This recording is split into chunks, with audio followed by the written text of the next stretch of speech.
Эркектин башына эмне гана келбейт, ушу менен токтотот экен. Эркек барды, Россияга барды, болуп кетет деп барды.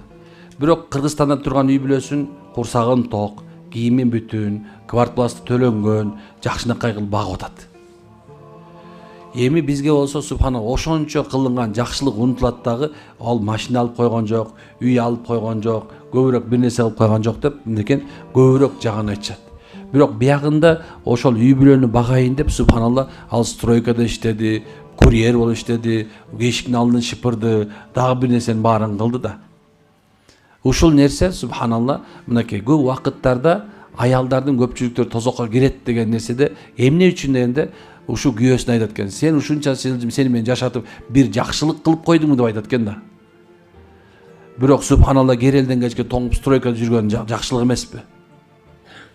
Керелден кечке субханалла ар кайсы орустун эмесине көчүккө тептирип, эй, чорный, эй деп ушундай бир ар кайсы сөздү кылып субханалла эптеп бир тыйын чогултуп алып сени курсаң ачпасын деп нампан жиберген эркек жаманбы? Бул жагында ойлонуп койбойсуңарбы?